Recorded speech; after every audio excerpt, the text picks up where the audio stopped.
Hello, I'm Bill Burrows. Welcome to Be the Church, a blog that equips and encourages us to love God, love people, and to make disciples.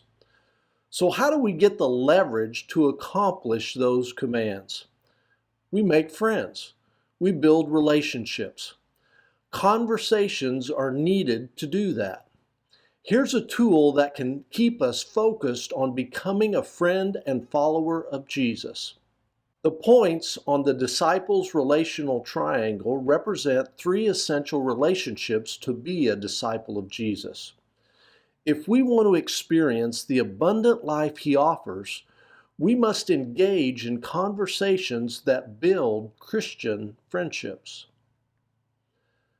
A developing disciple is hungry for soul-connecting conversations. What is that? Well, it goes beyond cliche talking. Hi, how are you? I'm good. How about you? It's more than chatting about the weather, sports, or the news. It's also not gossiping or recruiting allies to help us justify our bad attitude or bad behavior. Those are soul destroying. We have a soul connecting conversation when, with an open heart and mind, we listen to other people and then we tell our story in meaningful and appropriate ways. It's simple. Mutually share something that's good and maybe not so good in your lives right now. How could we help each other? What does God want for us? So, who do we have these kinds of conversations with?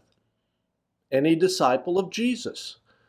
I promise you they are out there in abundant supply.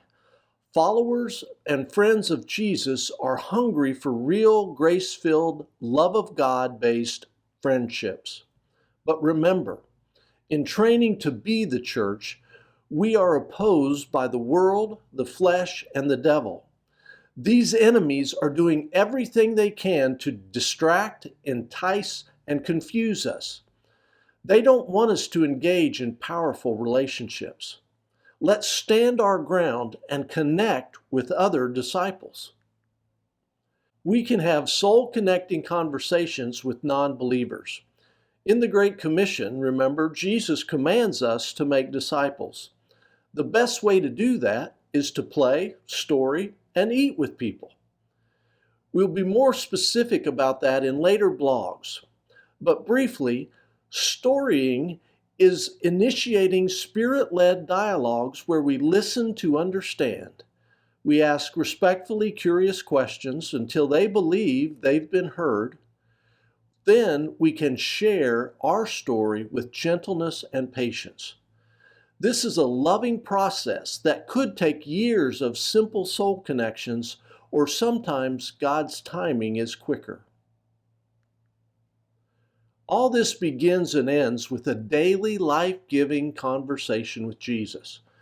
Now, this can happen when we slow down and invite God to fill our minds with the knowledge of His will in all spiritual understanding and wisdom. That's found in Colossians. Jesus, how do you want me to love you? Love people and make disciples today. What simple step could I take? Now, we can move toward the Father, Son, and Spirit with open, expectant hearts, assured of His loving response. We can activate our wills and choose to obey Jesus. Our fear then turns to faith, anxiety to peace, anger to patience, guilt to forgiveness, insecurity to confidence. You see, we matter to God. And when we're connected to Him, we know it, we feel it, and we love it. Want to know more about life-giving conversations? Well, Jesus gives us the perfect metaphor. In blog 4.1 next, it's all about the vine and the branches.